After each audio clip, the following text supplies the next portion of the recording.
Bismillahirrahmanirrahim. Assalamualaikum warahmatullahi wabarakatuh. Alhamdulillahirrahmanirrahim. Assalatu wassalamu ala ashrafil anbiya wal mursalin.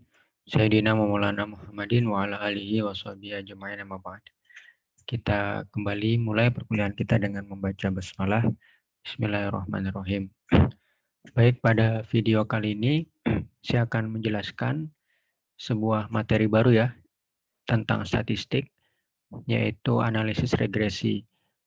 Jadi jika sebelumnya kita sudah membahas tentang ujian rata-rata dua kelompok, kemudian kita juga sudah membahas tentang analisis varians. Nah, kali ini kita akan membahas analisis regresi. Jika ujian rata-rata dua kelompok berkaitan dengan membandingkan ya dua kelompok, kemudian kalau ANOVA itu untuk membandingkan lebih dari dua kelompok. Nah, kali ini regresi itu berkaitan dengan bagaimana kita ingin melihat pengaruh satu variabel terhadap variabel lainnya. Nah, kira-kira itu konsep dasar ya, atau mungkin bahasa sederhananya dari analisis regresi. Jadi, untuk melihat pengaruh suatu variabel terhadap variabel yang lainnya. Oke, ada istilah variabel ya. Nah, ini yang mungkin juga perlu saya jelaskan pada kesempatan awal kali ini. Ada beberapa istilah. Yang pertama variabel. Variabel sebenarnya juga istilah ini juga sudah pernah berkali-kali mungkin saya sampaikan pada pertemuan-pertemuan sebelumnya, yang intinya variabel itu adalah tentang suatu fenomena yang dia sifatnya berubah-ubah. Misalnya nilai ya, nilai PAI, nilai akidah akhlak, nilai Quran hadis, itu kan nilainya antar satu siswa dengan siswa lainnya berbeda-beda. Nah, maka dia variabel. Itu dari bahasa Inggris ya, vary ya. Vary-nya tapi bukan pakai E ya, tapi pakai A. Vary, jadi berubah, berubah-ubah. Itu. Atau misalnya cuaca berubah-ubah. Kemudian indeks pembangunan suatu masyarakat itu juga bisa jadi berubah-ubah. Harga saham juga berubah-ubah. Nah, maka itu semua disebut dengan variabel. Nah, karena sifatnya yang berubah-ubah, tentunya dia disebabkan oleh sesuatu gitu ya. Kenapa hasil belajar siswa itu berbeda-beda antara satu siswa dengan siswa lainnya. Nah, kira-kira apa faktor yang mempengaruhinya? Atau sebaliknya, hasil belajar yang berbeda-beda itu kira-kira dampaknya apa terhadap variabel yang lain. Nah, disinilah kita penting untuk mempelajari konsep analisis regresi. Yang dalam hal ini itu ada dua jenis variabel ya, yang berkaitan dengan analisis regresi. Yang pertama adalah variabel independen dan variabel dependen. Nah, variabel independen itu disebut juga dengan variabel bebas. Variabel bebas atau juga disebut dengan variabel mempengaruhi. Ya, kaitannya dengan regresi, kaitannya dengan mempengaruhi ya, pengaruh suatu variabel terhadap variabel lain, maka tentunya ada yang berperan sebagai variabel yang mempengaruhi. Maka itulah yang disebut dengan variabel independen. Bisa juga disebut dengan variabel yang menjelaskan. Oke, ada variabel yang mempengaruhi, maka ada juga variabel yang dipengaruhi, yang disebut dengan variabel dependen atau disebut juga dengan variabel terikat atau variabel yang dijelaskan. Nah, ini beberapa istilah yang akan sangat berkaitan dengan analisis regresi. Variabel independen, variabel dependen. Nah, variabel independen biasanya dilambangkan dengan huruf X ya. Sedangkan variabel dependen nanti dilambangkan dengan huruf Y. Pada umumnya seperti itu. Oke. Nah, selanjutnya ada beberapa macam analisis regresi. Sebenarnya ada banyak ya, ada banyak macam analisis regresi, tapi pada kesempatan kali ini saya akan menyampaikan hal-hal yang paling sering akan kita gunakan dan juga paling sering kita temui dalam penelitian-penelitian di skala S1 ya. Kalau nanti S2, S3 tentunya akan lebih beragam lagi macam-macam analisis regresinya. Begitu. Dan ini juga sebagai pengantar, artinya kalaupun lebih tertarik di luar dari macam-macam analisis regresi yang saya sampaikan kali ini juga nggak ada masalah gitu ya. Cuma umumnya kita akan mengawalinya dengan macam-macam analisis regresi yang ini yang akan saya jelaskan kemudian. Oke, berdasarkan hubungannya maka analisis regresi bisa dibagi menjadi dua, yaitu analisis regresi linier dan analisis regresi non-linier. Ya. Analisis regresi linier itu berarti dia melihat sebuah pengaruh, ya, melihat pengaruh satu variabel terhadap variabel lain itu dalam bentuk hubungan sebuah garis lurus, ya, linier, garis lurus. Itu. Maka nanti itu akan berdampak kepada bentuk persamaan regresinya berupa persamaan garis lurus. Ini sangat berkaitan dengan konsep matematika. Maka analisis regresi nonlinier adalah analisis pengaruh dari suatu variabel terhadap variabel lain yang dijelaskan dalam bentuk persamaan nonlinier atau bukan berupa garis lurus. Bisa berupa parabola, bisa berupa hiperbola, bisa berupa kurva-kurva tak linier lainnya. Itu. Ini macam-macam analisis regresi berdasarkan hubungannya. Jadi ada hubungan yang sifatnya linier, ada non-linier. Kemudian kalau berdasarkan jumlah variabel bebasnya, maka ada analisis regresi sederhana dan analisis regresi ganda atau berganda. Begitu. Analisis regresi sederhana, maka variabel bebasnya hanya satu. Jadi satu variabel bebas mempengaruhi satu variabel terikat. Sedangkan analisis regresi ganda itu berarti ada beberapa, ya, ada lebih dari satu variabel bebas yang mempengaruhi variabel terikat. Itu jadi sederhana dan ganda itu berdasarkan jumlah variabel bebasnya. Kalau satu maka dianalisis regresi sederhana, sedangkan lebih dari satu, dua, tiga, empat dan seterusnya maka dia analisis regresi berganda. Oke, lalu apa yang akan kita pelajari pada kesempatan kali ini? Kita akan mengawalinya dengan konsep yang paling awal, yang paling sederhana, yaitu regresi linier sederhana. Jadi analisis regresi, analisis pengaruh satu variabel independen terhadap variabel dependen yang dijelaskan dalam hubungan linier, yang dijelaskan dalam bentuk persamaan linier. Nah, seperti apa persamaan linier nanti kita akan lihat kemudian. Beberapa contoh, ya, penelitian-penelitian yang berkaitan dengan regresi linier sederhana, ya, misalnya pengaruh motivasi terhadap hasil belajar. Di sana jelas variabel bebasnya hanya satu, yaitu motivasi. Variabel terikatnya hasil belajar. Begitu pula contoh lainnya pengaruh jumlah hafalan terhadap toleransi beragama. Maka variabel bebasnya, variabel independennya juga satu, ya, jumlah hafalan saja. Dan lain sebagainya, ya. Ada banyak contoh penelitian yang itu kita bisa selesaikan dengan regresi linier sederhana. Syaratnya apa? Syaratnya variabel bebasnya hanya satu dan nanti akan kita jelaskan dalam bentuk persamaan linier. Akan kita modelkan, ada istilah model, ya, model persamaannya persamaan linier. Oke, nah ini persamaannya yang saya katakan tadi, ya, persamaan regresi linier sederhana, yaitu Y sama dengan A tambah BX gitu, ya. Sebenarnya kalau kita nanti merujuk ke beberapa referensi yang lain tentunya akan menggunakan lambang yang agak sedikit berbeda, tapi intinya sama gitu, ya. Beberapa referensi akan menambahkan dengan error, ya. Jadi Y sama dengan A tambah BX tambah E atau error. Itu. Oke. Seperti yang bisa kalian lihat, ini adalah bentuk persamaan linier gitu. Makanya dikatakan persamaan regresi linier sederhana. Jadi liniernya karena bentuk persamaannya persamaan linier dan sederhananya karena dia hanya melibatkan satu variabel bebas atau variabel X. Itu. Jadi seperti yang saya sampaikan tadi, ya, Y itu adalah variabel dependen dan X itu variabel independen, sedangkan A dan B itu adalah sebuah nilai yang akan kita cari dalam analisis regresi, ya. Jadi nilai A dan nilai B itu adalah yang akan kita cari dalam analisis regresi, di mana A itu adalah nilai konstanta. Artinya apa? Jika variabel X bernilai 0, maka Y bernilai A.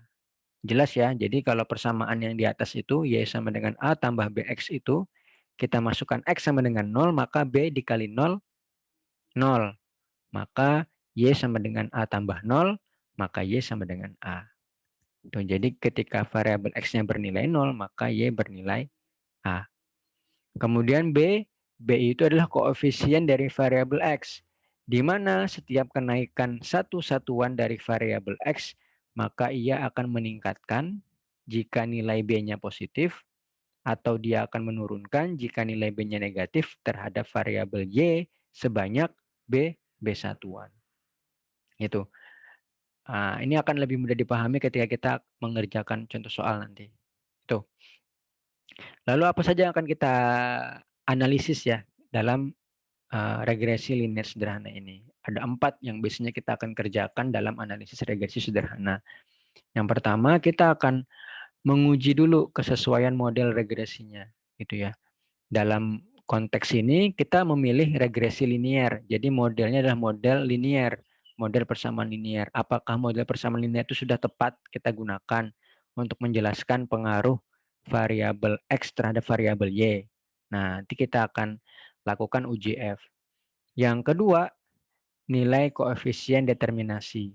Nah, nilai koefisien determinasi ini akan kita gunakan untuk melihat seberapa besar persentase variabel bebas dalam menjelaskan variabel Y.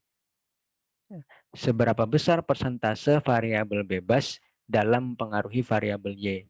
Nah, kira-kira itu nanti pemaknaan dari koefisien determinasi. Yang berikutnya, uji signifikansi variabel independen. Gitu ya. Kita akan melihat apakah benar variabel X-nya ini benar-benar berpengaruh signifikan terhadap variabel Y. Nah, itu akan kita lihat dengan uji signifikansi variabel independen, yaitu dengan uji T. Nah, yang terakhir nanti kita akan susun kepersamaan regresinya, lalu kita interpretasikan. Interpretasikan artinya kita tafsirkan, kita maknai apa maksud dari persamaan regresi itu. Nah, pemaknaan itu nanti berkaitan dengan ini tadi ya, dengan nilai konstanta dan nilai koefisien. Tuh, nah, lagi-lagi nanti kita akan lebih mudah pahami kalau kita langsung praktek. Oke, ini ya konsep sederhananya. Selanjutnya kita akan langsung praktek bagaimana cara analisis regresi linear sederhana. Ini data yang sudah saya siapkan. Ada 33 siswa, masing-masing ada nilai PAI-nya ya, nilai hasil belajar PAI dan nilai kuesioner ya. Jadi ini ceritanya 33 siswa ini dibagikan kuesioner tentang moderasi beragama, bagaimana persepsi mereka terhadap moderasi beragama. Nah, jawaban mereka terhadap kuesioner itu kemudian diberi skor dan total skornya itu seperti yang bisa kalian lihat di Excel. Gitu ya.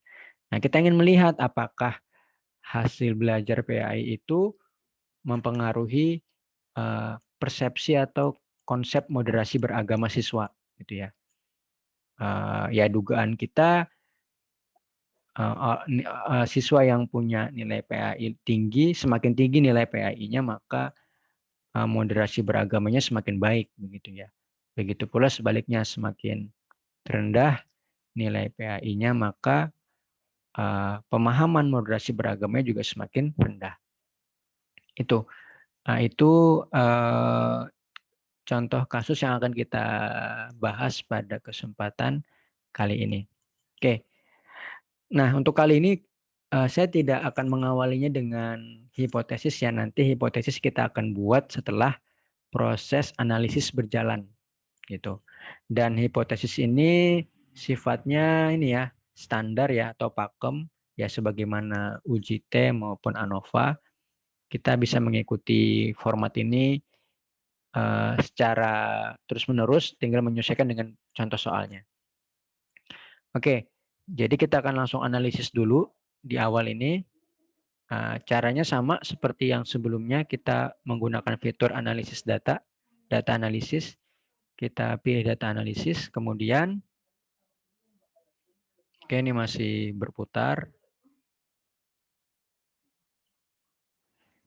Oke, nah kemudian kita pilih regression ya. Jadi ada pilihan regression di data analisis itu, kita pilih, kita klik OK. Akan muncul kotak dialog baru. Nah, di situ dia meminta input Y dan input X ya. Jadi input Y itu untuk data variabel Y, variabel terikatnya. Yang dalam hal ini adalah moderasi beragama. Maka kita blok data moderasi beragama ini. Selanjutnya input X-rank berarti variabel bebasnya ya, variabel independennya yaitu nilai PAI, kita blok juga. Oke. Nah, dalam contoh penginputan data ini saya mengikutkan judul kolom, maka labelsnya saya beri tanda centang. Kemudian di sini ada pilihan constant is zero ya. Jadi kalau kita beri tanda centang constant is zero ini, maka nilai A pada persamaan ini itu akan dibuat 0. Nah, tapi kan kita ingin melihat nilai A-nya ya, maka ini tidak perlu dicentang. Kemudian confidence levelnya juga sudah standar ya, 95%. Yang dengan kata lain itu nilai alfanya 5%. Itu. Kemudian kita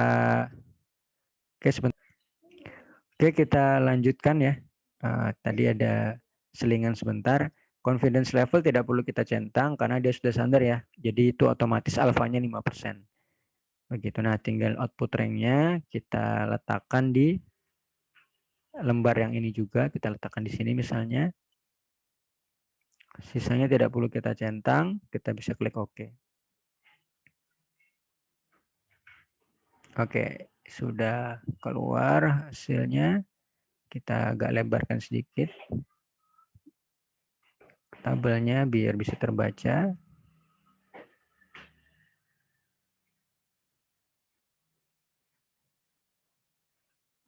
Oke. Nah, ini tabelnya. Ada banyak istilah yang sangat berbeda ya ketika kita melakukan uji T maupun ANOVA. Oke, biar kita terarah proses pemaknaan angka-angkanya, kita kembali ke tadi. Keempat poin ini. Yang pertama, kita akan uji kesesuaian model regresi atau uji F. Itu. Ini sudah masuk ke analisisnya, maka kita, pada kesempatan kali ini barulah kita buat hipotesisnya. Yang pertama, uji kesesuaian model. Maka apa hipotesis dari uji kesesuaian model ini? Kita akan buat, kita letakkan di bawah sini ya.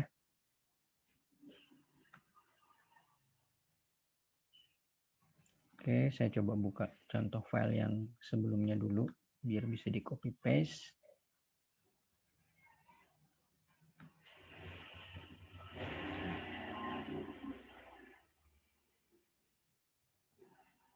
Oh, ini nggak ada juga ya. Coba saya cari dulu contoh data sebelumnya yang ada kotaknya. Oh, ini kayaknya ada ini. Oke, nggak ada juga.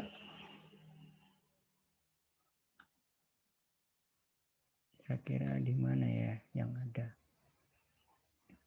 Nah, ini kayaknya. Oke, kita akan gunakan yang ini. Nah, ini sudah ada hipotesisnya ya. Kita akan langsung ke hipotesis statistik. Ini kita copy. Oke, oh ya, hipotesis penelitiannya seperti apa? Oke, ini saya akan sekalian buatkan hipotesis penelitiannya. Ini berarti saya copy dulu. Oke, hipotesis penelitiannya pada kasus ini adalah kita fokus ke pengaruhnya ya. Jadi nilai PAI itu berpengaruh signifikan terhadap moderasi beragama. Nah, ini hipotesis penelitiannya. Itu. Ini hipotesis penelitian yang akan nanti terjawab ketika kita melakukan uji T. Nah, jadi sebenarnya kuncinya nanti di uji T. Itu, tapi ada beberapa uji-uji sebelumnya yang mesti kita jelaskan juga karena itu saling berkaitan. Itu. Oke, jadi kita akan awali dengan uji F dulu, uji kesesuaian model. Nah, tapi ini sudah ada ya hipotesis penelitiannya. Kemudian ini biar lebih terlihat di layar kalian saya perbesar. Oke. Yang pertama kita akan melakukan uji kesesuaian model dengan menggunakan uji F. Maka hipotesis statistiknya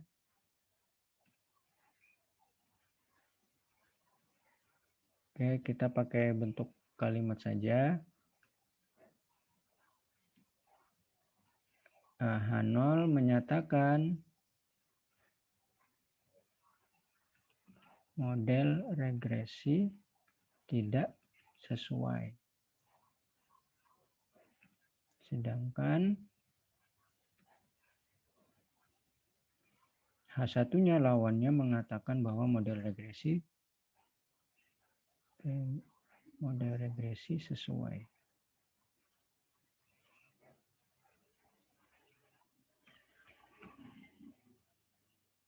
Nah, ini untuk uji kesesuaian model.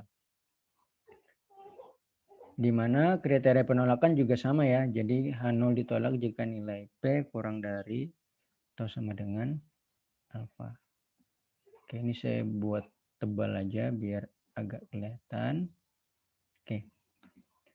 Lalu di mana uji F-nya? Kita lihat uji F itu di tabel ke-3. Nah, ini tabel ANOVA-nya. Di sini kita bisa lihat nilai signifikansi F-nya ya, nilai P-nya. Itu. Dan di sana tertulis ya bahwa nilai signifikansinya, nilai P-nya adalah 0,638. Artinya nilai P ya 0,638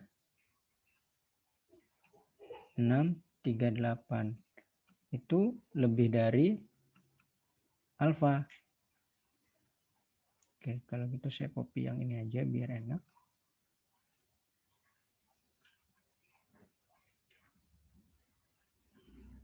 P-nya 0,638. Dan itu lebih dari alfa yang 0,05. Sehingga H0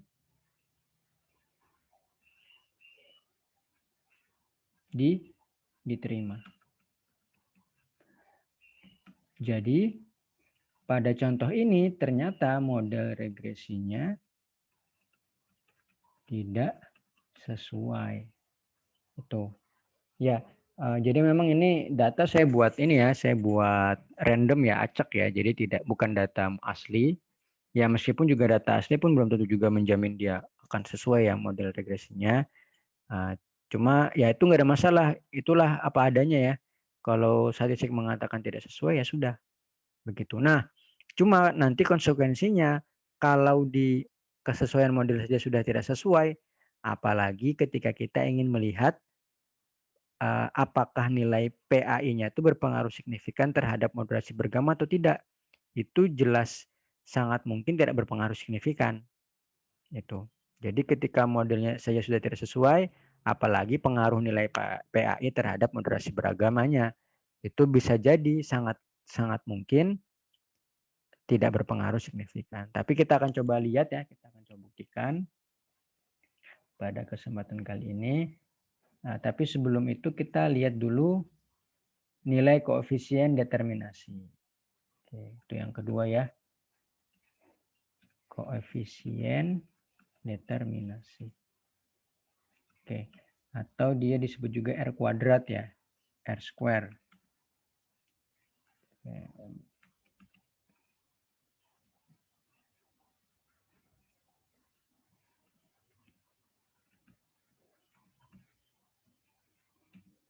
Nah, untuk koefisien determinasi ini bukan uji, tapi dia cuma penafsiran angka. Nah, pada tabel yang sudah muncul di atas ini R square-nya adalah ini. Ya, R square atau R kuadrat ya. Di sana tertulis 0,00719. Jadi R kuadratnya 0,00719.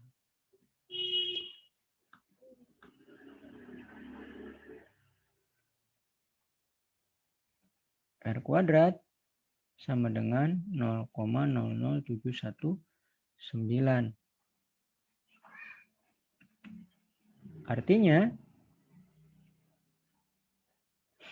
7,19% moderasi beragama dijelaskan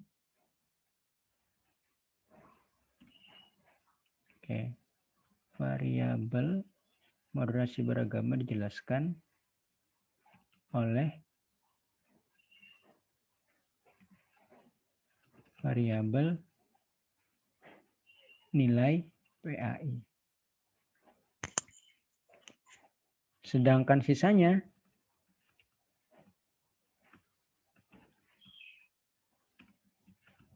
berapa sisa dari 7,19%? Berarti sekitar 92 ya, 01. Mohon maaf. Berapa nih? 81. 92,81%. Ya. Jadi 100% dikurang 7,19% itu 92,81%.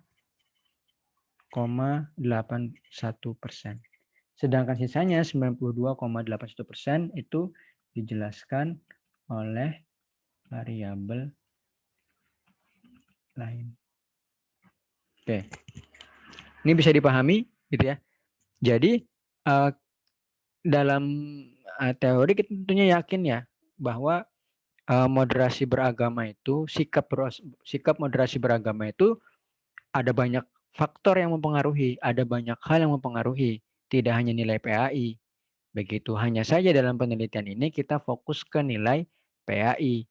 Dan ternyata dari koefisien determinasi, nilai PAI itu hanya mampu menjelaskan 7,19% tentang variabilitas ya, tentang perubahan moderasi beragama itu. Jadi hanya bisa menjelaskan 7,9%, sedangkan sisanya ya 90-an% itu dijelaskan oleh variabel lain yang tidak diteliti pada data kali ini. Nah, kecilnya persentase yang diperoleh dari koefisien determinasi ini juga menunjukkan bahwa ternyata nilai PAI ini bukan variabel yang dominan mempengaruhi moderasi beragama. Itu yang bisa kita maknai. Begitu. Ada variabel-variabel lain yang itu dipresentasikan 90% ya, itu yang justru mempengaruhi lebih besar terhadap moderasi beragama. Tapi dalam penelitian ini tidak diteliti. Itu. Nah, lagi-lagi pada koefisien determinasi pun juga menunjukkan hal yang sama, menunjukkan indikasi bahwa nilai PAI tidak berpengaruh signifikan terhadap moderasi beragama. Tapi belum jawaban final, karena finalnya nanti kita lihat di uji T. Nah, cuma dari uji F, nilai koefisien determinasi itu sudah mengindikasikan bahwa nilai PAI tidak berpengaruh signifikan terhadap moderasi beragama. Nah, barulah yang ketiga adalah uji signifikansi pengaruh variabel independen. Tuh, menggunakan uji T. Maka hipotesis statistiknya, karena dia uji ya, maka perlu ada hipotesis.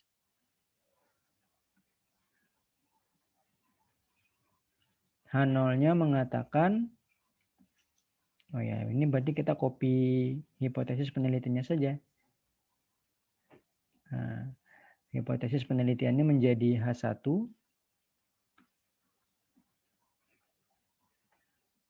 Sedangkan H0-nya menyatakan sebaliknya, yaitu tidak berpengaruh signifikan. Oke, kriteria penolakan sama.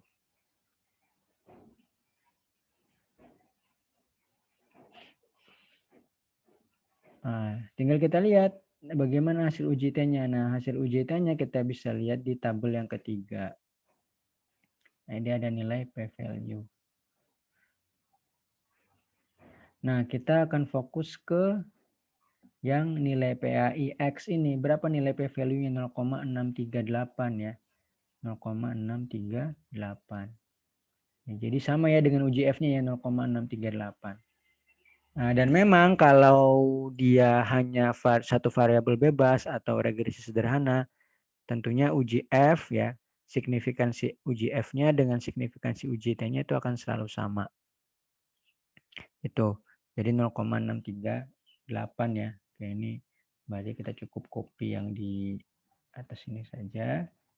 Kemudian kita letakkan di sini. Oke. Maka H0 diterima, H0 diterima, kesimpulannya ternyata nilai PAI tidak berpengaruh signifikan terhadap moderasi beragama. Nah, kira-kira itu kesimpulannya di uji T. Tuh. Nah, sebenarnya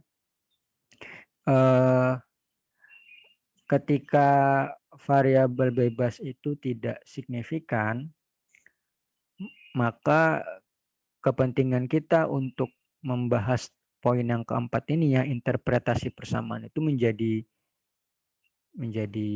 tidak begitu penting. Karena ya toh variabelnya nggak signifikan mempengaruhi. Nah, tapi pada kesempatan kali ini tetap akan coba saya jelaskan agar nanti ketika menemukan contoh yang ternyata dia signifikan pengaruhnya, ya tinggal mengikuti saja bagaimana interpretasinya. Oke, jadi kita lanjutkan ke poin 4. Interpretasi atau penafsiran persamaan. Oke, langkah pertamanya kita akan buat dulu persamaannya, persamaan regresinya. Di mana bentuk umumnya tadi adalah Y sama dengan X A tambah BX ya, mohon maaf, A tambah BX. Oke. Sehingga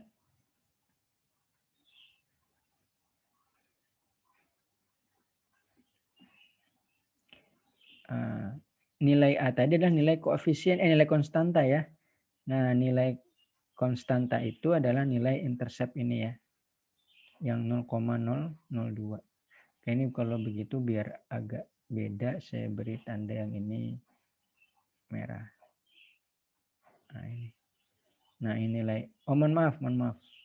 Ini udah benar ya p-value-nya ini, tapi kita fokusnya yang ke sini, berarti ini yang saya coba hilangkan ya. Untuk nilai konstanta dan koefisien ada nilai B-nya ya, maksudnya ada nilai B-nya, itu kita lihat ke nilai koefisien ini, nilai kolom koefisien ini. Ini saya beri, oke, yang ini saya beri warna merah, yang ini saya beri warna biru. Yang merah ini adalah nilai A atau nilai konstanta, yaitu 85,96. 85,96.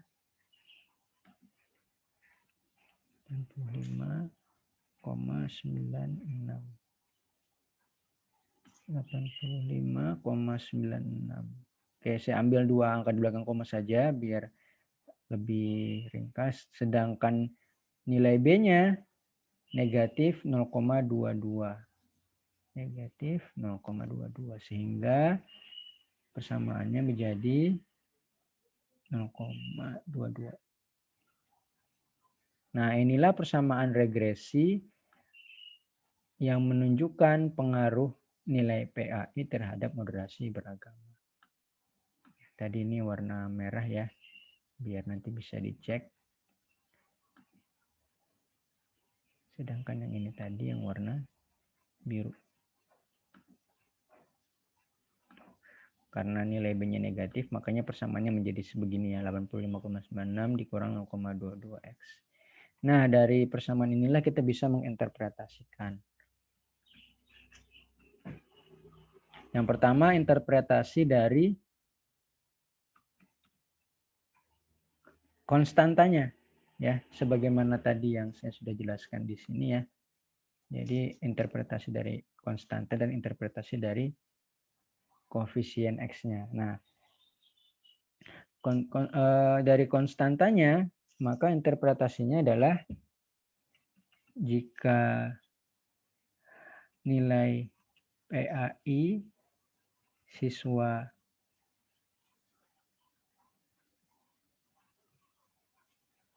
adalah 0, maka moderasi beragama siswa sebesar 85,96. Ya. Jadi kalau misalnya atau ya ini nilai PAI ya. Nilai PAI itu kan menggambarkan pemahaman agama siswa misalnya gitu ya. Kita coba kaitkan dengan pemahaman agama siswa. Jadi siswa yang punya pemahaman agama 0 ya, nggak paham agama, maka dia tingkat moderasi beragamanya ya sebesar 85,96.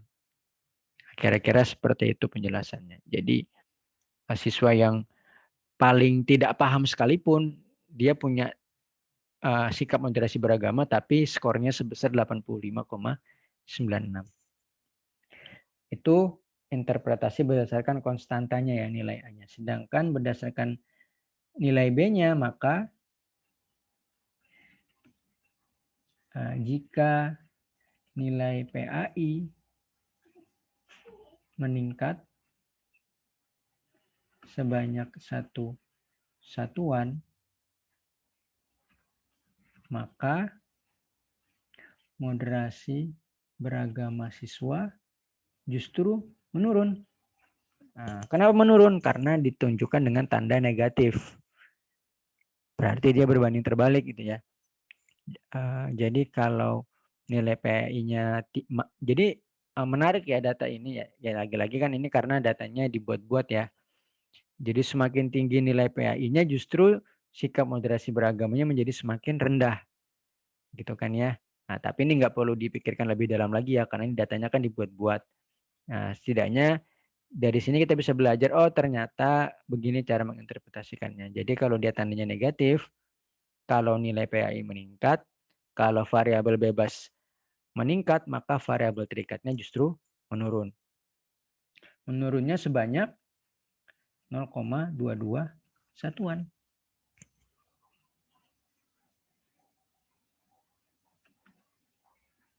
Oke, itu ya.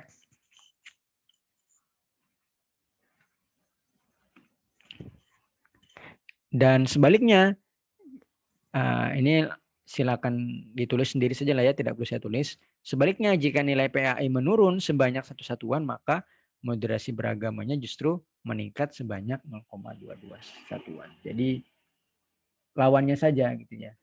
Kenapa? Karena tadi tandanya negatif.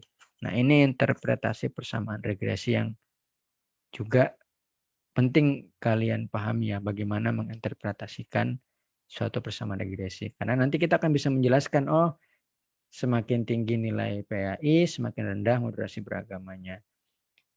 Atau kalau dilihat dari nilai konstantanya, maka jika siswa itu nggak paham PAI, tapi tetap dia punya standar minimal moderasi beragama sebesar 85,96. Nah, kira-kira itu. Dan dalam beberapa skripsi ya, nah ini akan sangat berguna ya regresi ini. Karena kebanyakan judul-judul mahasiswa itu untuk S1 itu menggunakan analisis regresi. Yaitu tentang melihat bagaimana pengaruh satu variabel terhadap variabel yang lain. Nah, ini mungkin yang bisa saya jelaskan ya tentang analisis regresi. Jika ada yang belum paham, ada yang belum jelas, nanti silakan ditanyakan. Untuk sementara saya cukupkan dulu, saya akhiri. Wallahul muwaffiq ila aqwamit thoriq. Wassalamualaikum warahmatullahi wabarakatuh.